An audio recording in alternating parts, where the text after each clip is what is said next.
Good morning, students, and welcome back again to the last section of the third chapter, Adaptation in Animals. As in last session we discussed about the feeding habits of different animals, today we will discuss about how the animals adapt themselves for protection, or how do animals protect themselves when they are in danger. So, the list of topics we would see today will be animal adaptation for protection, adaptation behavior, that will cover three topics: migration, hibernation and estivation, and final one, animals in danger, will cover up endangered animals and extinct animals. So how do animals protect themselves? Okay, let's talk about ourselves first. How do we human beings protect ourselves when we are in danger? Apart from our body parts, we human beings use various tools or weapons or anything available to us to protect us in case of danger. Unlike us or unlike our pet, wild animals also need to protect themselves from threats like predators that want to eat them, animals in the same species that want to fight with them. It could be the weather condition or the climatic condition or the threats in the environment such as drought, flooding, freezing, and many more natural circumstances. So let's talk about the first example here, that is deer. A deer is a fast runner. Its sense organs are well developed to warn them of any danger that is around them, and that sense organs helps them to escape from its enemies, or you can say as predators. So having a powerful muscled hind legs gives them superpower of speed that help them to escape from the danger. Now, after deer, let's see another example of the zebras. As we all know that zebras are well known for their stripes, and these stripes help them to protect themselves from the danger or from the enemies.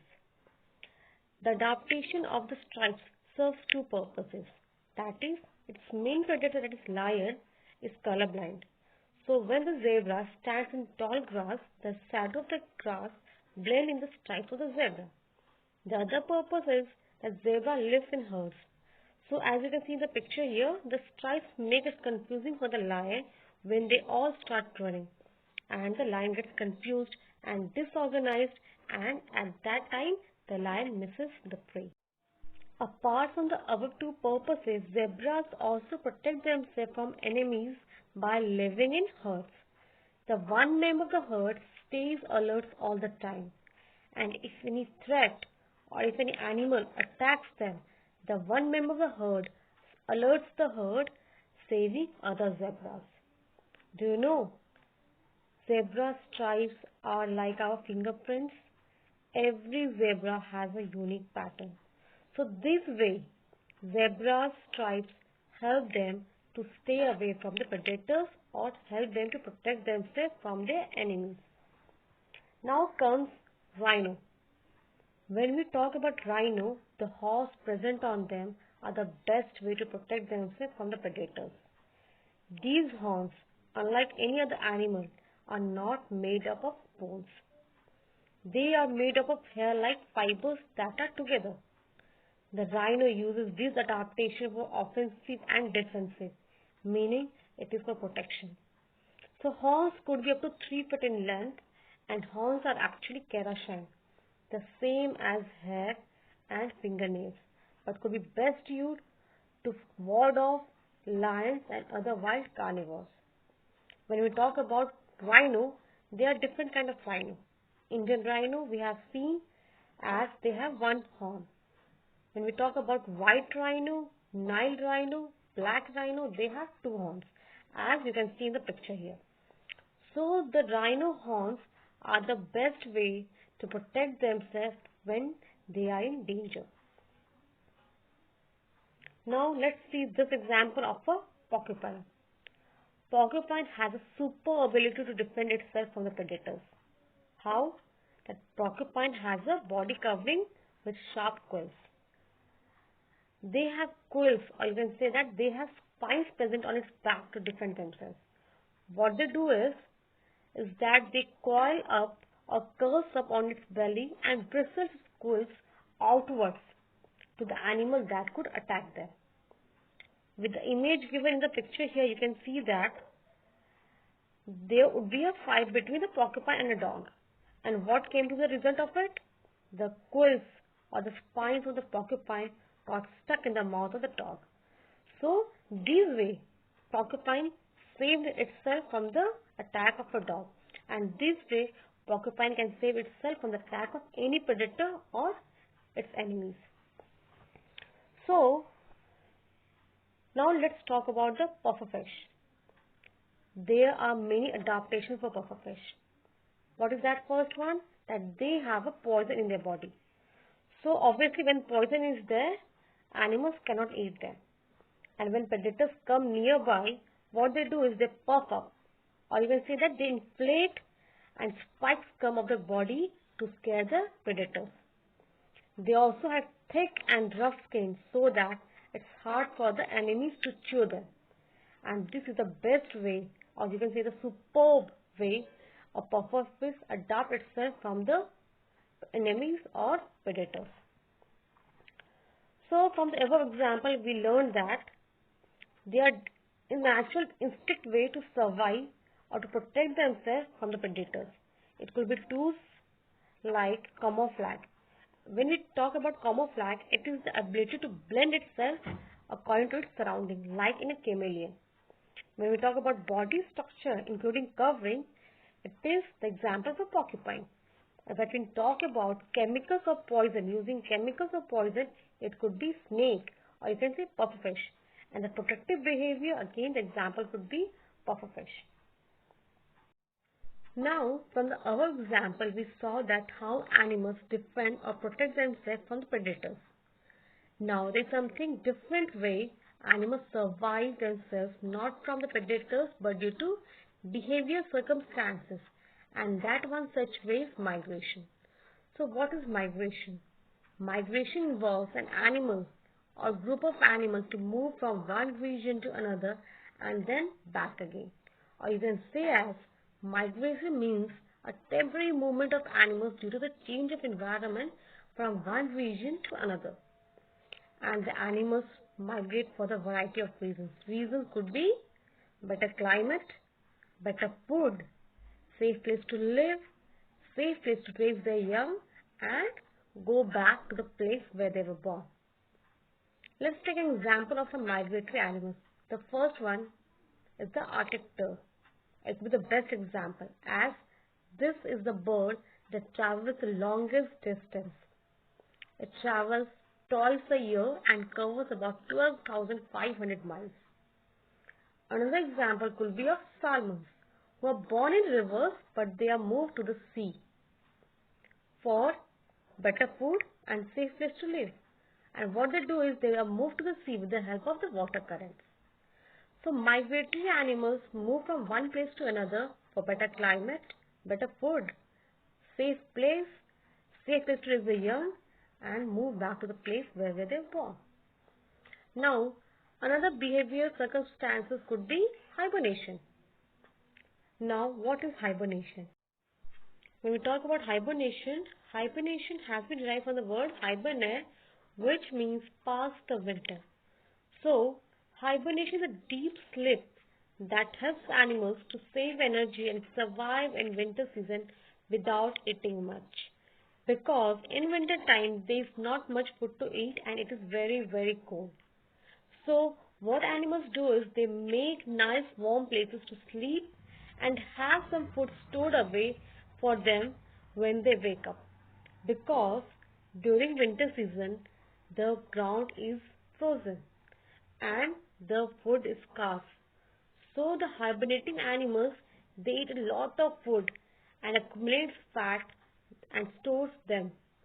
And when they wake up, the time is spring and the weather is again warmer and they will have again a plenty of food to eat. Some examples of hibernating animals are bear, squirrels, bats, hedgehog, snake, and many more such animals. Now, after hibernation is estivation. Like what hibernation was winter sleep, estivation is a summer sleep. It is similarly psychologically to the hibernation but occurs in summertime. and it occurs in response to drought or extreme high temperatures. During estivation, what animals do is they tend to rest in shady and cool place. When compared to the duration, estivation is short duration than compared to hibernation. Some examples of estivation are lungfish, garden snails, giant frogs, and many more. Now let's talk about animals in danger. First, guess this animal in the picture here. Can you guess this animal? The black and white fur-coated animal? Yes, I'm sure many of you have identified it. It is panda, generally called as giant panda. But there is one problem with this animal. It is that it is losing its habitat, and therefore the number of the species is very rare in the world. It has came in the list of endangered animals. Now, what do you mean about endangered animals?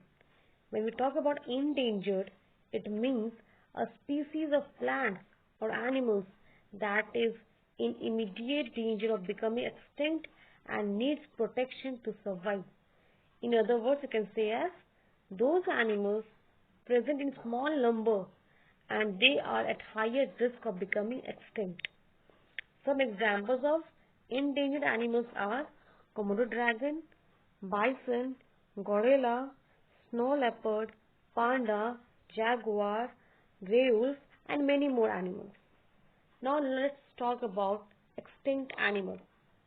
Now guess this picture and identify it. I am sure again you have recognized it. Yes, it has appeared in many movies like Jurassic World and Jurassic Park series. These are dinosaurs. And as we know that they are no more on our earth. They have got extinct. And that's the reason there is no chance of them returning back again. So what does extinct mean? When we talk about extinction, it means the end of the species. And when that happens, is that when the last member of that species dies.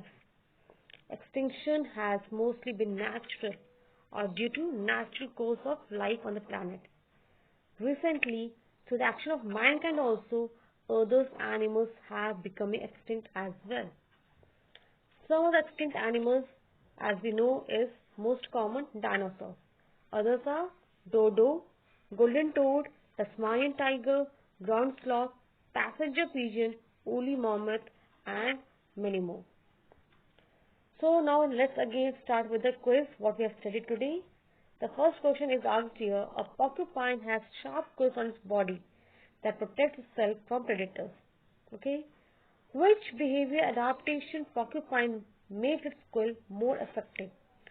So as we all know that porcupine have quills that protect itself from the predators. What more adaptation porcupine has that will be more effective from being safe from the predators?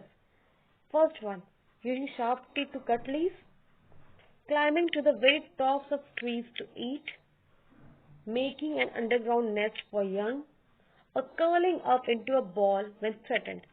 As discussed before, I said that porcupine also curls up into a ball and after that it throws the quills on the predators. So the correct option would be curling up into a ball when threatened. Now the next question. This movement of animals from one place to another for feeding or breeding is called the movement of animals for feeding and breeding. Focus on the words and the sentences. The animals move from one place to another when they have to feed or breed. The movement is known as camouflage, migration, estivation, or hibernation. Camouflage, as discussed before, it is the ability to blend itself according to its surroundings. It won't be the possible answer. Now come to migration. Yes, as we all know that migration means movement of animals from one place to another for feeding or breeding is known as migration.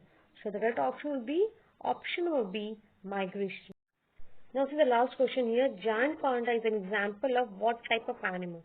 Is that endangered animal, extinct animals, migratory animals, or aerial animal?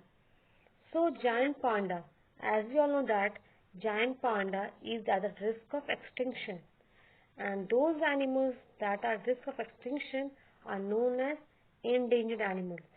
So your answer will be option number A, endangered animals. Giant panda is an example of endangered animals.